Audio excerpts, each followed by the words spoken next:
Hyundai on valmis saanud Ioniq 9 ja see on kõige suurem, mugavam ja luksuslikum Hyundai, mis eales valmistatud. Mõned ajakirjanikud on seda võrrelnud isegi Range Roveriga.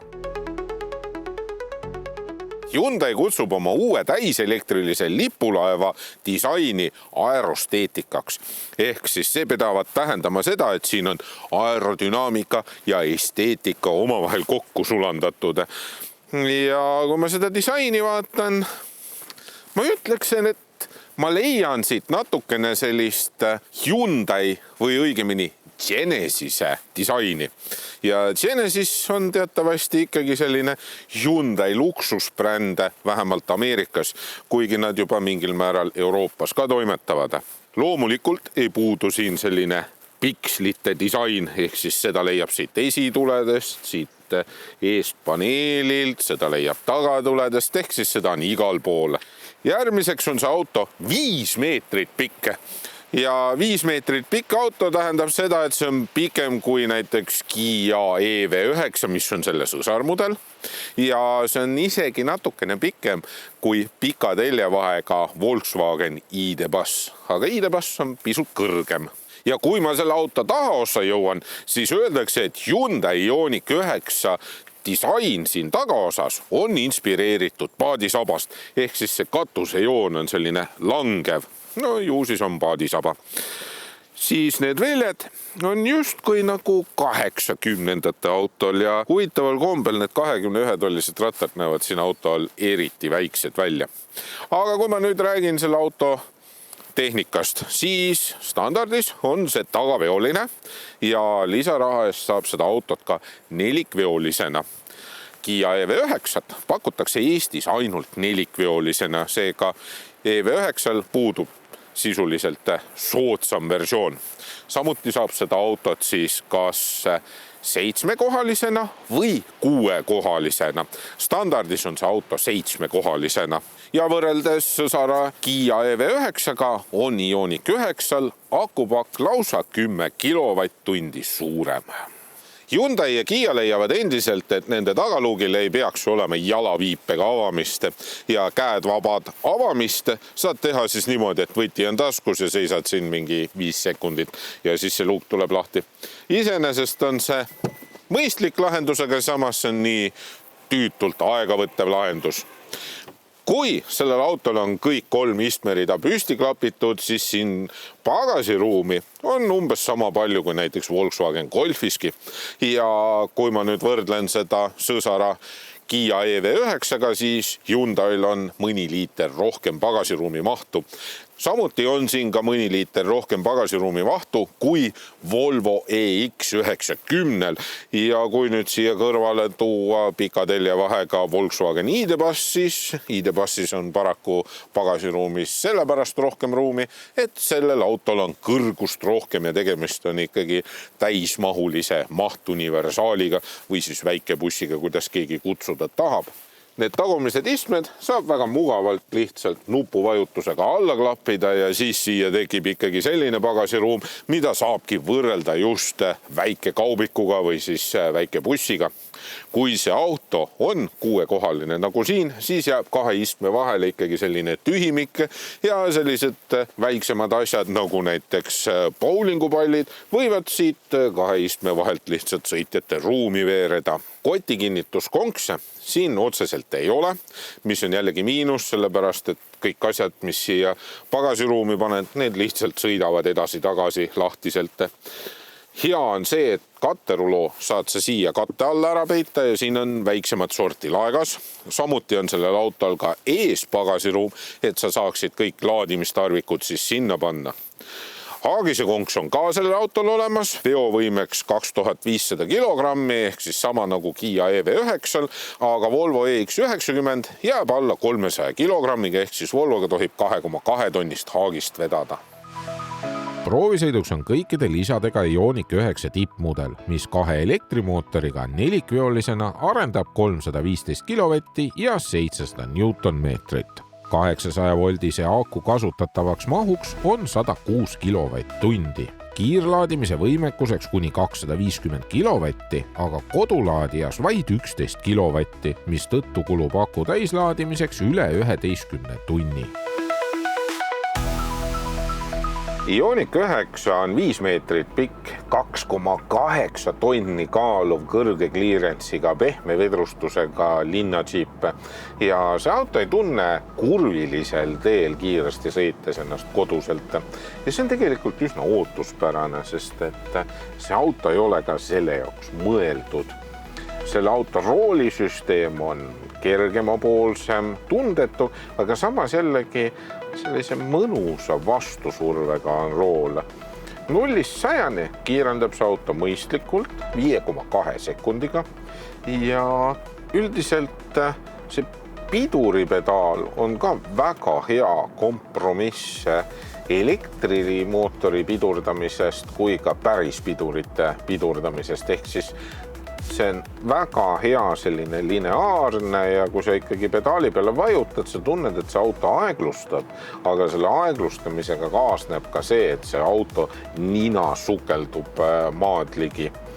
Ja see juhitavus, see on kõik nagu selles mõttes ootuspärane selles mõttes, et mitte midagi ohtlikku sinna ei juhtu.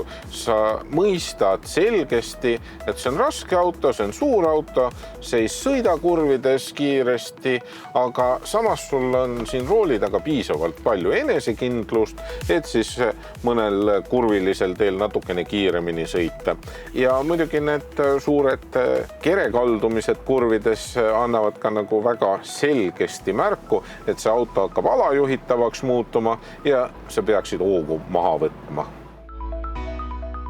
Ioniq 9 tagumisele istmereale on tegelikult väga mugav tulla ja siit on isegi ka väga mugav ära saada. See on isegi võrdväärne näiteks mõne kaubikuga, ehk siis ruumi on siin ukseavas küllaga. See uks avaneb peaaegu 90 kraadi all, nii et see avaus on vägagi suur. Ja ma peaks ütlema, et need tagumised istmed on üllatavalt mugavad, eriti just selliste 6-7 kohaliste autode seas, sest siin on piisavalt palju ruumi nii peale kui ka põlvedele, jalad saab isegi istmete alla panna.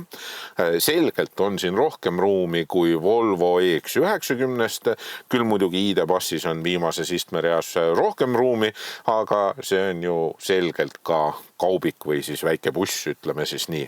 Kiaga võrreldes on siin natukene rohkem põlveruumi, kuna see auto on pikem ja see esimene iste, mis minu ees on, see on ka täpselt niimoodi pandud, et ma võin siin istmel istuda ja ma tunnen ennast väga mugavalt. Seega ma võin öelda, et selles autos 6 inimest suudavad, ma arvan, nihukene 300-400 kilomeetrit hästi vabalt siin autos sees istuda. Laiupidi on ka piisavalt palju ruumi, et minu suurune vend võiks siin kõrval istuda. Mul on selline käetugi siin olemas, see on küll muidugi kõvast plastikust, siin on topsihoidja olemas, siin on väike laengas olemas, ma saan seljatoe nurka reguleerida ja mul on nii siinpool kui ka teisel pool USB-C pesa, mis annab välja lausa 100 vatti. Seega nendest USB-pesadest on võimalik isegi tahvelarvutit või sülearvutit laadida. Ja muide, siin tagumisel istmereal on ka veel 2 Isofix kinnitust. Isofix kinnitustest rääkides siis ka siin rida eespool on Isofix kinnitused olemas, nii et see on ikkagi korralikult läbimõeldud pereauto. Kui sa valid 7 istmekohalise auto asemel 6-kohalise auto, siis sa saad siia keskmisele reale sellised väga mugavad hambaarstitoolid, millel on siis esiteks selline suur padi, mis sõidab jalgade alla välja. Ja kui sul on lühemad jalad, siis sa tunned siin ennast tegelikult vägagi mugavalt. Muide, nendel istmetel on nii soojendus kui ka jahutus olemas. Siis on siia eraldi veel välja mõeldud selline suurem laegas keskkonsoolis, mille saad välja tõmmata. Järgmiseks, mida ma pole teistel autodel näinud, ma saan seda keskkonsooli nii pidi ka avada, et siis sealt laikast 11 välja võtta. Istmete küljes on USB-C laadijad, jällegi 100 vatti. Siis on ukse peal on topsihoidjad, natukene väiksemad uksetaskudki veel, aga need uksetaskud on kõvast plastikust, nii et seal jäävad asjad ikkagi kolisema. Siin on muidugi strateegilised pinnad pehmed ja näevad tegelikult iseenesest ka üsna ilusad välja. See valge nahksisu annab siia avarust juurde, aga see toon kohati ei jäta sellist väga premiumlikumat muljet, et see võiks olla natukene kas siis kreemikam, et siis jätta siia sellest autost veel luksuslikum mulje. Küll muidugi jalaruumi on küllaga, pearuumi on küllaga ja isegi kui siin on 6 reisijat, on endiselt siin ruumi küllaga. Nii et selles mõttes vägagi ruumikas ja mugav auto. Ka siin juhi kohal on sellised puhkamistoolid, kus siis jalatugi sõidab välja ja sa saad siin mõnusalt lebotada. Aga ma ei näe nendel istmetel suurt funktsiooni. Sellepärast, et kui sa siin lebotad, siis sa tahaksid vaadata näiteks selle multimeedia ekraani pealt kas või siis mingit YouTube'i või filmi või midagi sellist. Aga selliseid aplikatsioone selles multimeedias ei ole. Ehk siis see multimeediakeskus on võrreldes teistega natukene tagasihoidlikum. Küll muidugi seda on hea lihtne kasutada, aga teistel on lihtsalt funktsioone rohkem. Ja kui ma üldse selle auto istumisasendist räägin, siis see tekitab mulle natukene segaseid tundeid. Ehk siis ma pean rooli nii kõrgele tõstma, et ma näeksin näidikute paneeli, et mul kohati on selline tunne, nagu ma sõidaksin mõne väikebussiga. Ja kui ma selle rooli alla reguleerin, siis ma ei näe näidikuid ja siis siin roolisambal olev andur muidugi kogu aeg ütleb, et ma võiksin tegeleda otsevaatamisega, mitte mingite muude asjadega ja üldse see andur minu puhul väga hästi ei toimi. Ehk siis, et ma siin rooli taga ennast väga mugavalt tunneksin, see rool peaks sõitma natukene rohkem välja, see iste peaks olema madalamal, et ma saaksin kõiki neid näidikuid paremini näha. Ja samuti ei ole just kõige mugavam neid käetugesid kasutada. Esiteks see uksepealne käetugi on natukene madalamal ja see keskmine on kõrgemal. Aga see keskmine käetugi on niimoodi, et see on niivõrd palju kaugel, et mu küünarnukk on ainult siin ühe serva peal. Ja selle servaga on sedasi, et siin pool on see pehme, aga siin on selline plastikust äär on selle pehme katte all ja see küünarnukk on täpselt selle peal ja see on valus. Ja muide, kui sa kõrval istud, siis see külgmine osa on täiesti kõva, nii et see ei ole pehme. Ja see on selline väikene asi, mis muudaks selle auto palju kasutajasõbralikumaks. Järgmiseks, ma ei saa aru, miks see käetugi siin keskel peab olema liigutatav. Okei, ma lükkan selle siia tahapoole, siin tekib selline avaram ala ja siis mul tekibki veel rohkem selline tunne, nagu ma sõidaksin mõne väikebussiga. Muidugi äge on see, et siia on tekitatud eraldi laegas, kus siis UV-valgustusega on võimalik oma mobiiltelefoni desinfitseerida või mõnda muud väiksemat asja, mis sinna laekasse mahub. Hea on ka see, et Hyundai on leidnud, et rooli peal peavad olema füüsilised nupud ja siia keskele on enamasti tekitatud ka füüsilised nupud. Küll muidugi mõned kliimapaneeli funktsioonid on puutetundlikud nupud, aga jällegi mugavam, kui hakata siit multimeediast neid välja otsima. Näidikute paneel selge pildiga, väga palju siin midagi konfigureerida ei saa.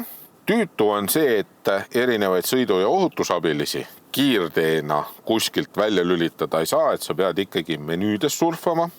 Siis peaaegu 2000 € eest saad endale valida sellised digitaalsed peeglid. Iseenesest näevad futuristlikud välja, näitavad seljatagust üsna laialdaselt, aga sa ei usalda neid. Ja sa ei usalda neid sellepärast, et sul puudub nende peeglitega igasugune ruumitaju ja teine asi on see, et õhtul pimedas sa tegelikult midagi sealt väga ei näe.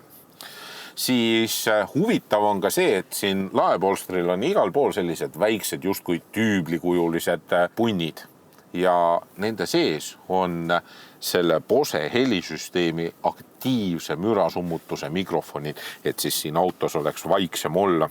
Ja selle auto Bose helisüsteem mängib üpris valjult. Ja kuna tegemist on ikkagi pereautoga, siis siin autos on üsna palju selliseid suuri praktilisi laekaid. Küll muidugi uksetaskud võiksid olla polsterdatud. Ma mingis mõttes saan aru, miks seda autot on erinevate väljaannete poolt võrreldud just kui Land Rover Range Roveriga. Ja see põhjus on väga lihtne. Sellel autol on pehme vedrustus, sa tunned ennast siin rooli taga mugavalt ja see auto on vaikne. Ja ikkagi ma võiks öelda, et elektriautode seas ka vaikne. Ja need kaks elementi ongi just need, mille pärast on seda autot siis võrreldud Range Roveriga. väljavaade ettepoole sellest autost on hea. Küll muidugi kohati see A-piilar tekitab pimenurkasid. Need peeglid vajavad harjumist, nagu ma enne ütlesin, et sul ei teki usaldust nendega, kuna sul puudub ruumiline taju. Keskpeegli saab ka digitaalseks muuta, aga meie tingimustes kipub selle keskpeegli kaamera üsna kiiresti määrduma. Sellel on küll pesur olemas, aga kui ma selle kaamera pildi puhtaks pesen, siis vesi jääb sinna peale ja siis see pilt on ikkagi udune. Erinevad sõidu- ja ohutusabilised töötavad iseenesest hästi, aga minu jaoks on need hästi väsitavad. Üks osa, mis siin väsitavaks muutub, on see, et see piirkiiruse teavitus, see pidevalt annab helisignaaliga teada, kui siis piirkiirus on muutunud ja üleüldiselt igasugused ohutusabilised annavad helisignaaliga pidevalt teada, et midagi on muutunud. See roolisamba peal olev kaamera, mis siis jälgib minu silmi, et ma siis pidevalt teed vaataksin, leiab üsna tihti, et ma olen väsinud, et ma ei vaata otse, aga see on võib-olla pigem minu viga. Ja huvitav on selle auto puhul muidugi VLTP number ja see on 600 kilomeetrit.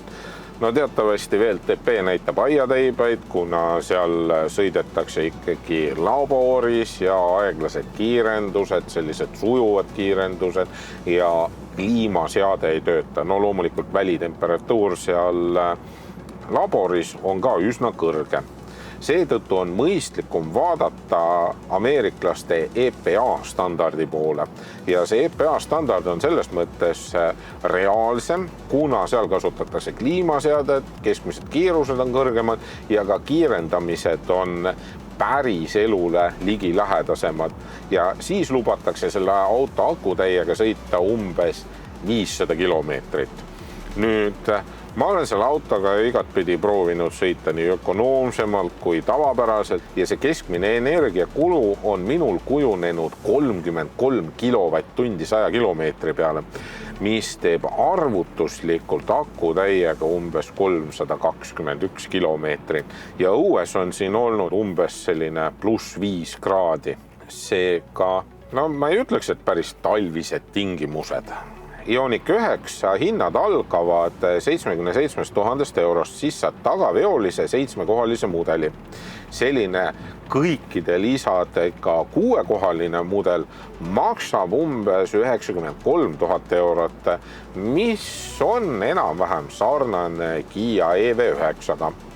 Siis kui ma siia võrdlusesse nüüd võtan Volvo EX90 võrdväärse võimekusega mootor, nelikveoline, selle baashind on umbes 10 000 eurot rohkem kui sellel proovisõiduautol, aga arvestada tuleb ka sellega, et Volvol on õhkvedrustus ja seal on ka mõningad erisused just varustuse poole pealt. Ja no olgu peale, toome siis ruumika 7-kohalise autona veel juurde siia Volkswagen ID-Bussi. Pika teljevahega mudel, kõige võimsam ja selle baashind on umbes seal 70 000 pudinatega, seega veidikene soodsam kui Ioniq.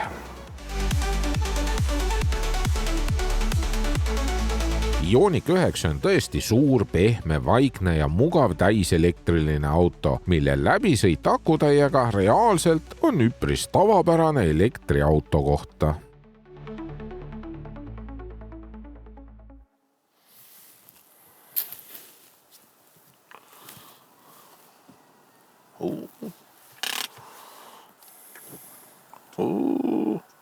Mis sa nüüd teed? Nii saad veel. Kuule, siia saab nüüd veel niimoodi. Mis see on? Ma ei tea. No siin on mingid nupud, et toetad, siis sa saad siin sõita. Mis sa nüüd teed? Nii. Ei, see ei ole hea. Siin on mingid nuppe palju.